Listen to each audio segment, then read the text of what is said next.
Bonsoir, nous avons ce soir avec nous Julien Nguyen qui représente Sigma Design. Sigma Design, on va découvrir ensemble ce que c'est. J'ai déjà rencontré Julien au DBF, donc j'ai un peu une idée, mais je n'avais pas tout à fait saisi la chose.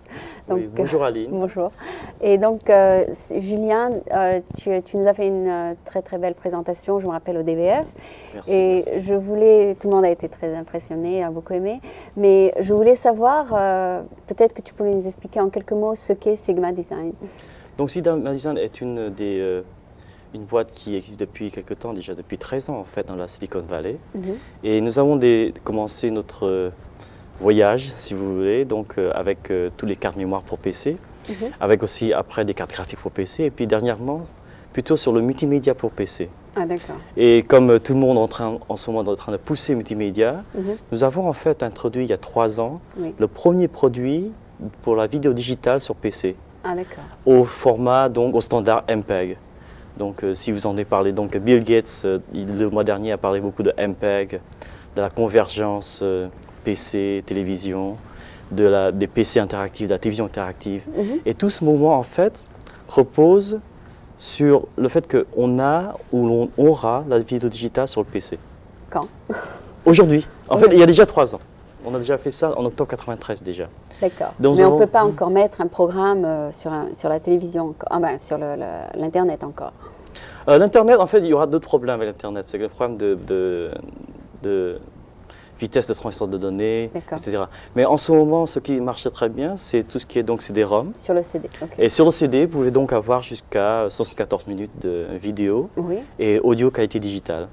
Et nous avons en fait, à ce jour, beaucoup de matériaux qui ont déjà développé sur ce format. D'accord, donc on peut mettre votre programme sur cassette.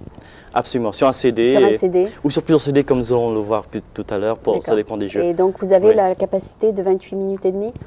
Nous avons en fait une capacité de 74 minutes par CD. Donc on peut mettre 2 programmes. On peut mettre 2 programmes, exactement. D'accord. Voilà. D'accord, donc c'est bien. Donc si les gens ne peuvent pas capter ça par télévision, ils peuvent acheter le CD, n'est-ce pas? Bien entendu, oui. Ils pourront mettre le programme sur CD et les gens qui le voudront, on pourra leur faire parvenir. D'accord, c'est une bonne idée. Je n'ai pas pensé à ça du tout jusqu'à aujourd'hui. Donc est-ce que c'est vous qui produisez le show? En fait, ce qui se passe, c'est que nous avons la première carte de vidéo digitale sur le PC. Mais ce qui est important, c'est que les utilisateurs ne s'occupent pas trop du hardware, si vous voulez. Ils veulent savoir qu'est-ce que je peux faire avec. Ah, d'accord. Donc c'est ça qui est intéressant pour les gens. Et ce qu'ils peuvent faire avec, il y a toute une variété. Ça va des jeux interactifs avec la vidéo digitale très haute qualité, que vous ne voyez absolument pas sur les consoles de jeux aujourd'hui. Ou alors les programmes éducatifs, pour les parents qui veulent par exemple que leurs enfants de la maternelle puissent apprendre, raconter des nouvelles choses. Et découvrir, en fait, la télé est quelque chose de très naturel pour les enfants. Ils apprennent très bien, malheureusement peut-être, très bien sur la télé. Et en fait, un troisième secteur d'utilisation serait plutôt pour les entreprises. Pour présenter, par exemple, leurs entreprises, pour faire ce qu'on appelle de l'éducation assistée par ordinateur, pour donc que leurs employés puissent apprendre de nouvelles techniques. Ou alors également pour les chaînes d'hôtels, par exemple. Nous avons des chaînes d'hôtels qui existent pour que les visiteurs puissent savoir qu'est-ce que l'hôtel a comme service. Nous avons également des clients qui sont dans les hôpitaux. Par exemple, un chirurgien fait une opération en direct et il a une caméra donc braquée sur le patient, sur le champ opératoire. Et l'information est transmise de manière digitale sur des lignes téléphoniques. Et tous les docteurs, presque dans le monde entier en fait, peuvent regarder l'opération. Peuvent regarder l'opération en direct. Ah, d'accord. Et donc nous avons des applications qui sont très variées et très puissantes en Et vous même faites, temps. comme vous dites, dans le monde entier, vous dites à travers quoi? À travers le satellite? À travers satellite. Par exemple, nous avons une opération avec le Canada, où je pense que c'est un hôpital à Montréal, où le chirurgien, donc, encore une fois, a une caméra braquée en direct sur le champ opératoire. Et tous les docteurs au Canada, qui sont donc sur le network, enfin qui ont donc un abonnement pour regarder l'opération. C'est vous qui dirigez tout ça?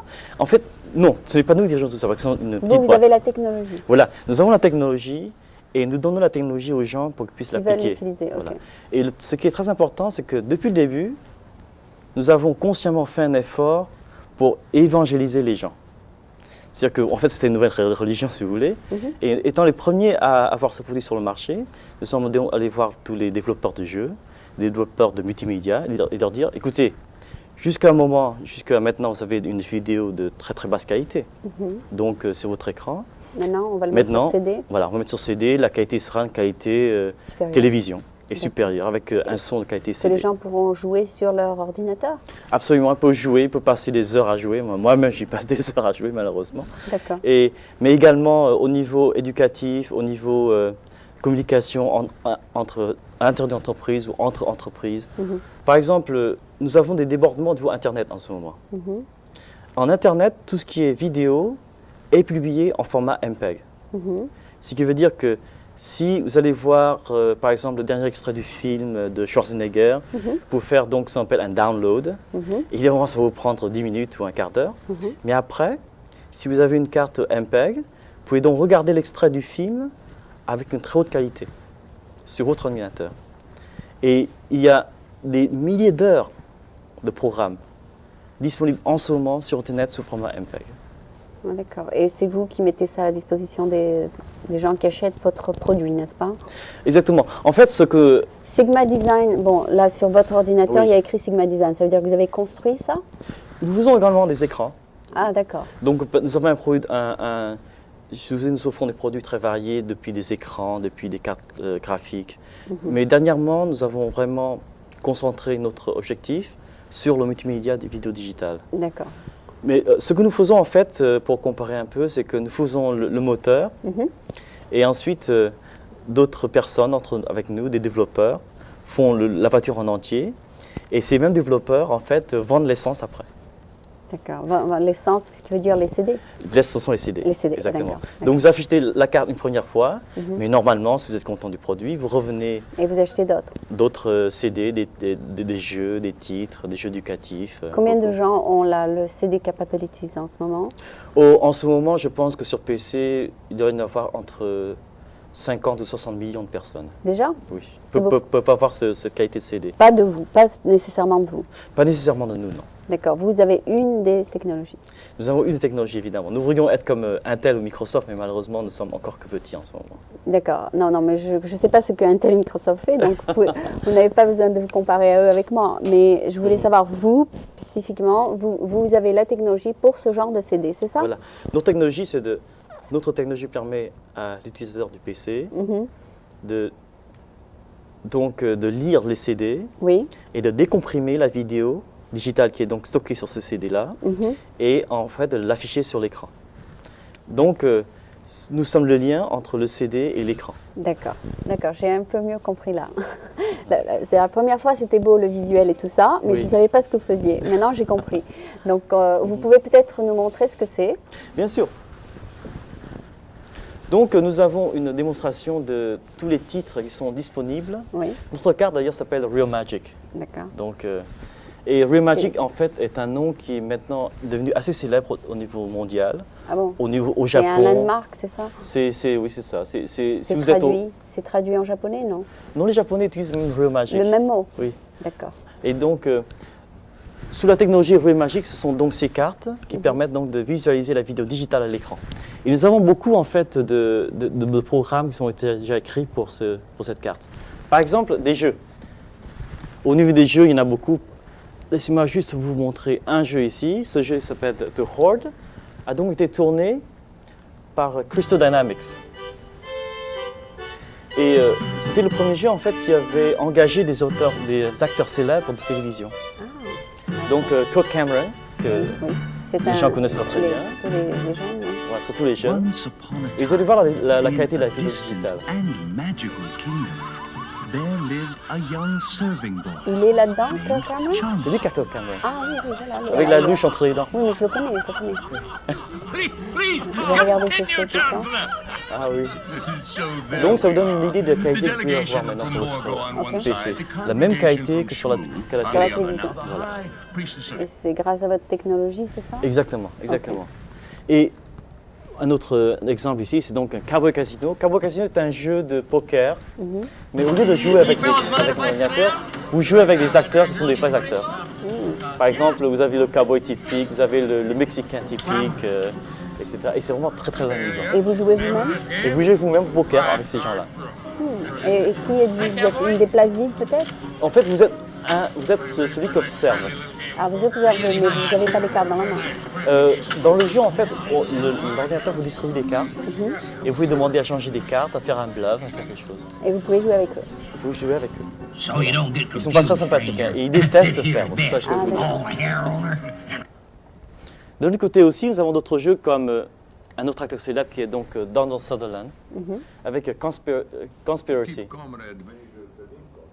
Conspiracy est un jeu en fait d'enquête et donc Donald Sutherland joue le rôle d'un officiel du KGB. Encore une fois, vous pouvez voir dans la qualité de la vidéo, c'est très bien. Et ça a été produit par une autre compagnie, n'est-ce pas? Exactement. Et nous avons en fait en ce moment plus de 1200 développeurs. Qui développent des jeux ou des shows? Des jeux ou des shows ou des titres pour les entreprises. Par exemple, pour McDonald's, pour Chevron, pour beaucoup d'entreprises. Donc ça peut être corporate, ça peut être business. Absolument. Business, ça peut être culturel comme moi. Culturel, absolument. Et ce qui serait fantastique, c'est par exemple d'avoir la visite du Louvre en format MPEG. Vous l'avez? Pas encore, mais... Voilà. Vous essayez? Vous essayez d'avoir tous les trucs du Louvre sur une vidéo, c'est ça? Exactement, exactement. D'accord. Et là, c'est un jeu qui s'appelle Space Ace. Okay. Ce jeu-ci, normalement, on devait donc aller au café et mettre des pièces de 1 $ à chaque fois pour jouer dans 2 minutes. Maintenant, nous avons la même qualité sur le PC. Donc, je vais essayer de pouvoir jouer un petit peu, hein, juste 2 secondes. Okay. Donc, niveau 1. Et là, je commence ce que le personnage fait. Donc, je lui demande maintenant à droite, à gauche. Ah, c'est vous qui avez Exactement, c'est moi qui le commande. Et comme j'étais trop tard, eh bien, j'étais tué. Maintenant, je vais le refaire, encore une fois. Vous vous concentrer un peu plus. Ah, il faut aller plus rapidement que le... Là, ça y est, deuxième étape. Il faut que je cours un peu plus rapidement. Ah, ça y est. Ah non. C'est toujours vivant. Ah non, trop tard. Donc vous mourrez. Donc c'est entièrement interactif. Donc la grande différence avec la... Est-ce que c'est ça ce qui se vend le mieux, les jeux? Les jeux sont vraiment très très bien. Ah d'accord, pour les gosses, pour les gosses, et même pour les un peu moins gosses que les grands gosses. Les grands gosses, disons, oui. Ouais. Et la musique, ça se vend bien aussi? La musique, ça se vend bien aussi, oui, bien entendu. Voyons la musique. Nous avons tout un ensemble, par exemple, de In Excess. Et au lieu de regarder juste, d'écouter leurs chansons, vous pouvez en fait voir... musique vidéo? Musique vidéo. Ah d'accord. Musique vidéo interactive sur votre PC. Donc, ça ajoute des dimensions totalement différentes. Que d'écouter un CD. Que d'écouter un CD. Et évidemment, nous avons toute une série sur... Quelle est la différence entre le prix d'un CD sans vidéo et le prix d'un CD avec la vidéo? Je pense qu'il y a une différence sans doute de 5 à 10 $ seulement. Non. C'est tout? Oui, c'est tout. Oui. Il y a très peu de Parce différence. que je sais que nous, on achète beaucoup de CD chez moi pour 14, 15 $. Et ça peut être que Absolument. 30 $? Absolument. Non. En fait, je pense que beaucoup de titres sont entre 20 et 25 $. Bientôt, vous pourrez acheter un CD. Oui. Et le même CD, vous pouvez le mettre dans votre lecteur de CD normal pour audio. Oui. Mais si vous mettez dans un ordinateur, par exemple, vous avez la vidéo qui vient avec. C'est extraordinaire, le prix est très bas donc. Le prix est très très bas. Parce qu'en fait, vous payez la même royalty aux artistes. C'est pour ça, ok. Donc, pour vous donner plus de démonstrations ici. Parce que les gens, s'ils sont prêts à payer 15 $ pour un CD d'un artiste, autant payer 10 $ de plus et le voir. Absolument, absolument. Ok. Alors pour les enfants, alors les enfants, nous avons évidemment Aladdin, donc les contes de fées, avec donc des... Most respected guests, I bid you welcome. I am Scheherazade, the Sultana of the great empire of Persia and the Indies, and perhaps even more important, a teller of tales. Et en fait, c'est beaucoup plus... Je pense que les enfants comprennent mieux. Et parce que c'est animé, ce sont des vraies personnes qui leur parlent. C'est plutôt vendu, donc ça c'est plutôt vendu dans les vidéos et la musique est plutôt vendue dans les dans les music stores. Exactement. C'est ça? Et en ce moment, en fait, c'est vendu, disons que c'est livré avec la machine. Ah. Il y a beaucoup de PC qui donc, sont livrés avec beaucoup de jeux et souvent ils incorporent des jeux. Par exemple, Power Rangers évidemment. Power Rangers est un jeu très intéressant. Vous connaissez la série, bien entendu.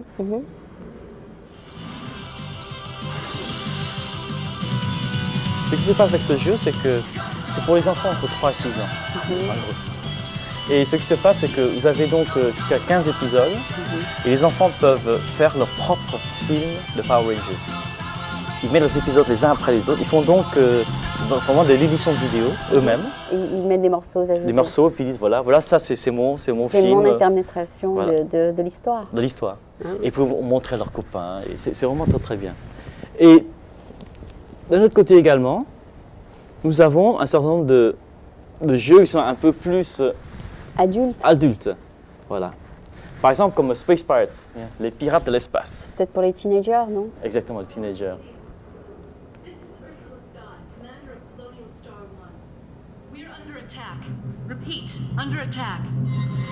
Tout à l'heure, je pourrais vous faire le numéro de ce jeu, mais ce qui se passe, c'est que vous avez donc un pistolet en plastique et vous pouvez donc viser l'écran et tirer sur l'écran.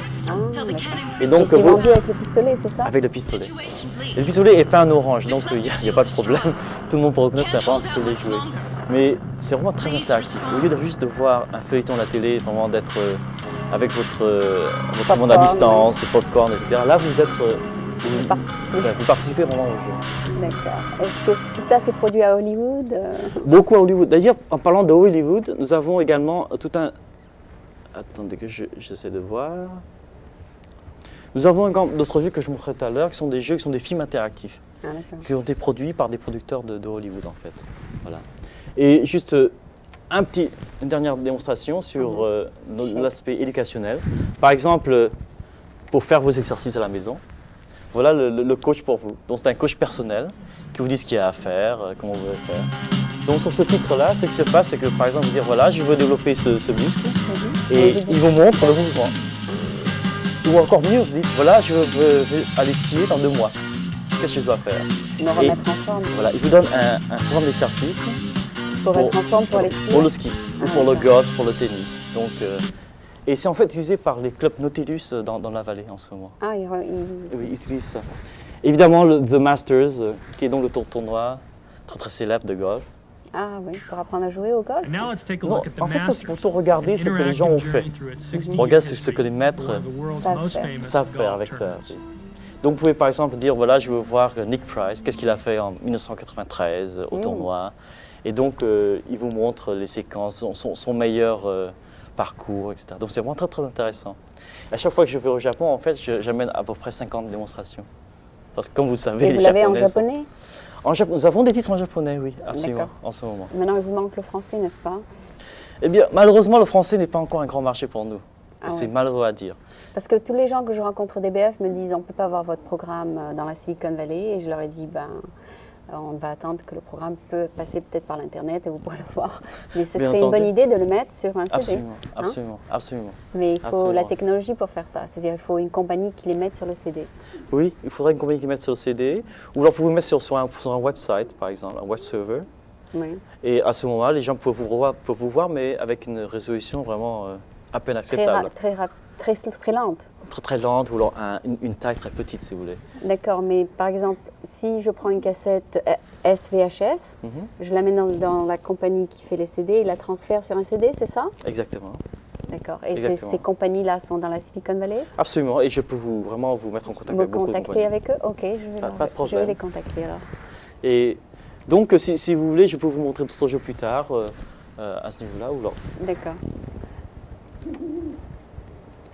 Voilà. D'accord, donc là on a fait la démo. Oui. Et qui a développé cette technologie? En fait, j'avais démarré une compagnie qui s'appelait donc eMotion. Je pense que c'était en 91. Et nous avons donc développé cette technologie en à peu près 1 an et demi. Et au bout d'1 an et demi, Sigma Designs nous a acheté ma compagnie en fait. D'accord, et vous leur avez vendu votre technologie? C'est ça, exactement. D'accord, et Sigma Design faisait autre chose donc? Sigma Design était plutôt au niveau graphique, au niveau moniteur, oui.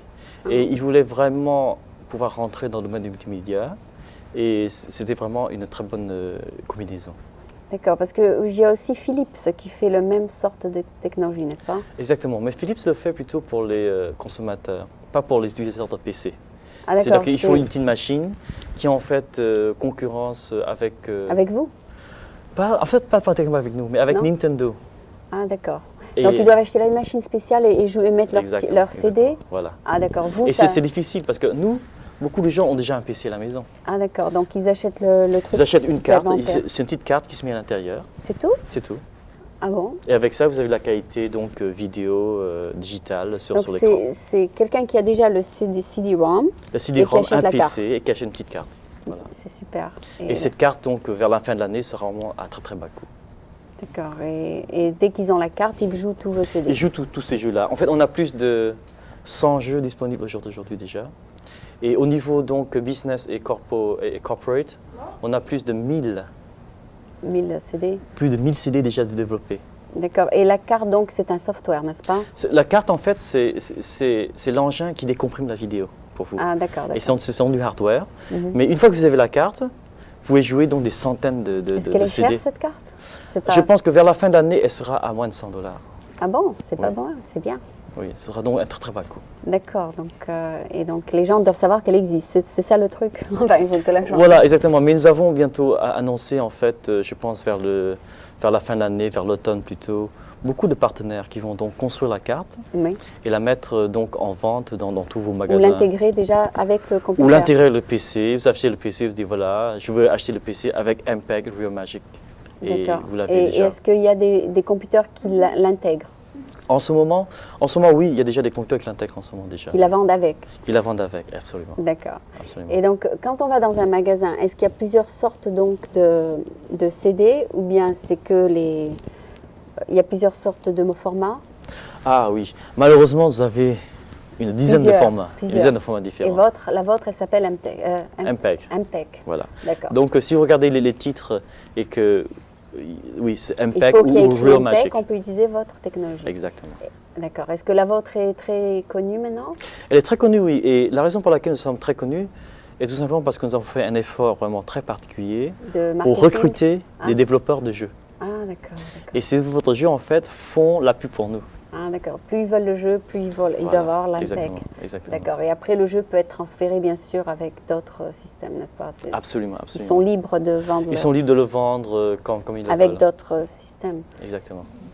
Oui, c'est très bien. Et donc, est-ce que vous pensez que beaucoup plus... Vous avez dit 50 millions, c'est dans le monde, n'est-ce pas? Oui, 50 millions donc, dans le monde donc, de PC ont déjà le CD-ROM.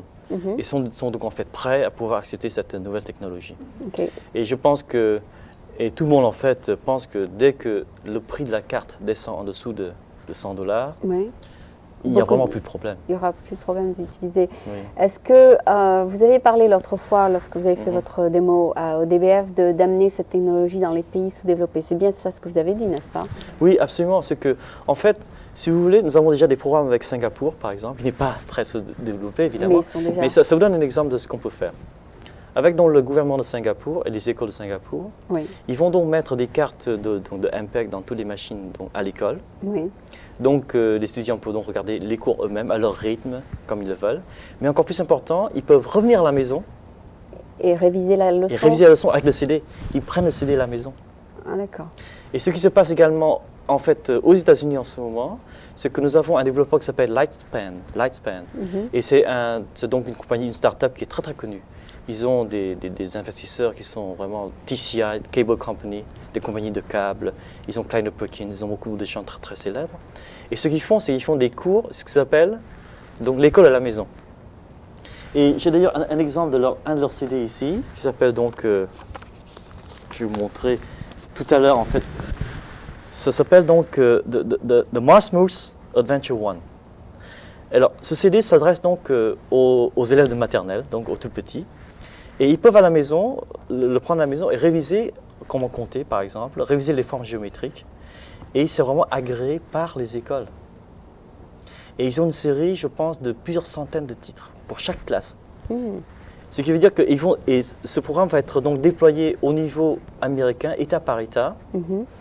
Et ce qui se passe, c'est que nous pouvons absolument faire la même chose pour les pays en voie de développement. D'accord. Et ça couvre un tas de sujets, n'est-ce pas? Oui, ça couvre un tas de sujets. En fait, ils le font comme un dessin animé. C'est que donc les gosses, ils aiment. Les gosses adorent ça. Ils regardent le dessin animé. Ah oui, tiens, mais pour ouvrir cette porte-là, il faut que je résolve ce puzzle. Le puzzle, par exemple, il faut mettre des formes géométriques ensemble. Et donc, ils apprennent sans le savoir. Ils apprennent sans le savoir. Et c'est ça qui est très important. Et ils apprennent sans maître à côté d'eux. Ça ne remplace pas le maître, attention. Oui. Le maître, évidemment, est très important. Il faut qu'il donne donc l'impulsion initiale, il faut qu'il les guide d'abord. Et les motive aussi. Voilà, les motive aussi, mais ça, c'est la révision à la maison. D'accord. Et pour tous les pays où, en fait, il y a un manque de maîtres d'école, cette technologie est très importante pour eux. Donc, votre mission est aussi de faire la promotion de l'éducation, n'est-ce pas? Absolument. L'éducation, est très importante pour nous. D'accord. Donc, est-ce que vos revenus sont assez importants pour faire ce genre de promotion? En fait, non, bien entendu, nous ne sommes pas. Même une compagnie, je dirais, au niveau de IBM ou Microsoft, aurait beaucoup de mal à le faire. Oui. Mais je pense que nous travaillons en fait avec beaucoup de développeurs, encore une fois, des compagnies. Avec d'autres compagnies qui peuvent investir. Voilà. Et je pense que nous avons plus de 1200 développeurs aujourd'hui. D'accord. Et si vous combinez toutes ces personnes ensemble, vous avez sans doute plus de 20 000 à 30 000 personnes. Des professionnels en fait. Qui développent des jeux et des trucs. Des jeux, des programmes éducationnels qui activement mettent la vidéo digitale à la portée de tout le monde. Et nous ne sommes une boîte que de 60 personnes. D'accord. Mais à travers ce réseau, si vous voulez, de relations, de partenariat avec l'industrie. Ils peuvent faire une promotion de l'idée, c'est ça? Absolument. D'accord. D'accord, je pense que vous avez très bien présenté la chose. Enfin, je la comprends beaucoup mieux cette fois-ci. Je pense que, est-ce que vous avez d'autres missions après? Oui. C'est-à-dire, vous avez la mission éducative. Bien sûr, vous avez parlé aussi de la mission de corporate, c'est-à-dire les gens qui veulent regarder une présentation business dans plusieurs pays du monde, c'est ça? Oui, absolument. Et d'ailleurs, j'ai plusieurs exemples, comme par exemple McDonald's. Oui. McDonald's donc, a utilisé nos produits pour entraîner, pour vraiment pouvoir éduquer leurs employés. Ah bon? Parce que si vous rentrez dans un restaurant McDonald's, il y a une étiquette. Il y a une manière de traiter les clients, il y a une manière de les servir. Et avec ce CD, en fait, ils apprennent comment dire merci. Non. Il y a 7 manières de dire merci. Non. Et c'est vraiment incroyable. C'est vrai? Et par exemple, vous avez dans des cas réels, comme par exemple, vous donnez un coca à une petite fille, elle renverse par terre. Okay. Qu'est-ce que vous faites? Vous appelez le manager, vous appelez sa mère, ou alors vous allez lui parler d'abord. Et il y a une seule réponse qui est correcte. En fait, vous devez d'abord aller lui parler. Dire, qu'est-ce que tu as? Est-ce que tu vas bien? Ah bon? Et ensuite, il faut appeler la maman. Et après le manager? Et après le manager. Manager en dernier. Très important. D'accord. Donc, tout ça, c'est le training. Tout ça, c'est le training. Nous avons également d'autres personnes comme, par exemple, John Hancock. John Hancock, donc un banquier célèbre sur la côte Est. En fait, et pour tous leurs employés, ils font un training pour leur apprendre à vendre des stocks, mais en respectant la loi. Ah, bien sûr. Ce qui est très important. Donc, ils les mettent en situation avec beaucoup de pression, avec beaucoup de, si vous voulez, et à ce moment, ils font des erreurs. Et ils disent, voilà, vous avez fait ces erreurs-là, vous n'avez pas donné le prospectus à temps, donc c'est absolument illégal, les gens peuvent vous poursuivre en justice. Exactement. Et donc, si vous voulez, ça va partout. Et nous avons, encore une fois, plus de 1000 applications déjà déployées. De training. Oui, de training, donc utilisées par les entreprises. Les grandes qui veulent... Les grandes entreprises. Qui n'ont pas le temps de s'asseoir un à un. Avec nous avons l'armée également. L'armée, oui. Ah oui, bien sûr, il y a parce du que c'est beaucoup moins cher que de faire exploser un missile. On fait ça avec un CD. Nous avons également les US Postal Service, les postes ils ont américaines. Milliers d'employés, oui. Et donc tout ça, c'est standardisé, c'est mis sur CD et l'employé reste quelques heures et apprend le training, c'est ça? Voilà. En fait, ce qu'ils font, c'est qu'ils donnent à l'employé le CD. Ah, directement? Oui, parce que ce CD, en fait, si vous voulez, vous coûte vers les moins de $1 à faire. Pour le mass product? Pour le mass product, oui, pour la production de masse. Oui. Et donc, ils peuvent donner ce CD à tous les employés et ils peuvent, à leur rythme, l'apprendre.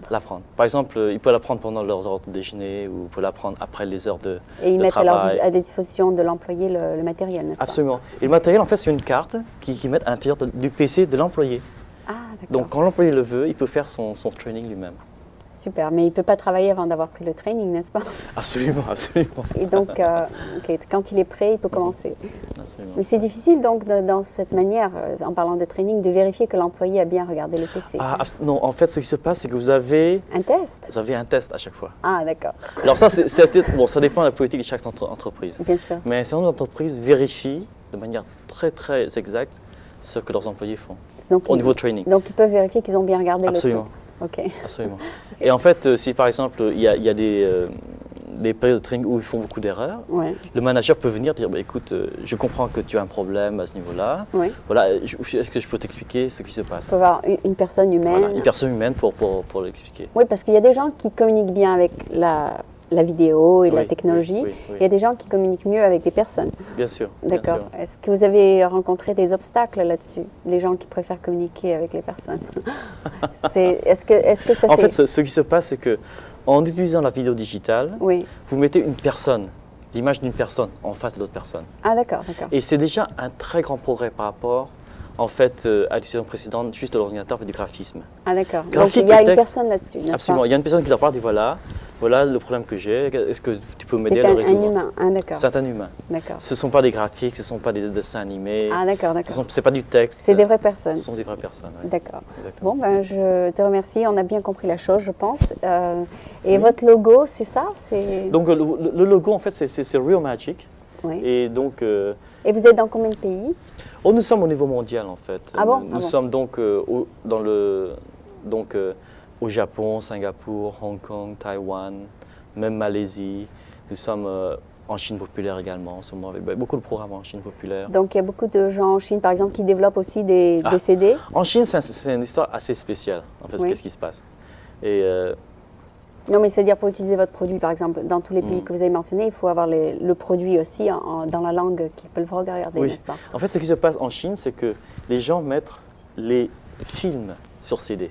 D'accord, les films. Les films de Hollywood, les films. Et ce qui se passe, comme vous le savez, la Chine, je dirais, a des pratiques assez libérales avec le copyright des films. Ce qui veut dire qu'en fait, en Chine, vous avez des milliers de films sur CD. Ah, et les gens achètent les cartes, non pas pour faire des jeux, non pas pour faire du training. Mais pour regarder du cinéma? Tout simplement. Ah, d'accord. Alors, ça vous avez résolu votre problème là-dessus. Exactement. Et donc, vous avez des clients que vous le vouliez ou pas. Exactement. Et au Japon, c'est une autre utilisation. C'est le karaoké. Ah bon? C'est qu'en fait, les gens mettent des chansons donc sur ces disques-là, avec la vidéo, mais également avec le texte des paroles et sans donc le chanteur. Et vous pouvez donc chanter avec la chanson. C'est pareil que c'est très populaire. Et c'est absolument populaire au Japon. Et c'est du lip-syncing, n'est-ce pas? C'est du lip-syncing. Et les gens achètent notre carte pour faire du karaoké sur PC. Ah oui, donc ils s'entraînent un petit peu avant d'aller au bar, il paraît que c'est très populaire. C'est extraordinaire. C'est extraordinaire. Oui, j'ai entendu parler de ça, j'ai trouvé ça extraordinaire. Et chaque pays vraiment a une utilisation particulière. Bien sûr, chacun ses goûts, n'est-ce pas? Oui. Et d'accord, donc je crois que vous avez bien expliqué la chose. Votre anglais est très bien, donc je pense que vous êtes américain, n'est-ce pas? Vous êtes américain? Ah non, pas du tout, en fait, je suis français. Ah, vous êtes français? Oui. Ah, d'accord. Et donc, j'ai fait toutes mes études en France, en fait. Ah, d'accord. Et je suis venu ici, en fait, il y a 10 ans seulement. Ah, je ne savais pas que c'était français, donc d'accord. Bon, alors je vous remercie de la présentation. J'espère que tout le monde a aussi bien compris que moi. Je pense que oui, parce que j'ai mieux compris cette fois-ci. Et donc c'était Julien Nguyen qui représente une compagnie ici sur la Silicon Valley. Vous êtes à San José, n'est-ce pas? Nous sommes à Fremont. Ah, oui, qui sont à Fremont et qui ont développé donc cette technologie, bien sûr, avec tous les CD que l'on peut mettre et appliquer cette technologie. Merci beaucoup. Merci beaucoup, Aline. Okay, bonsoir. Bonsoir.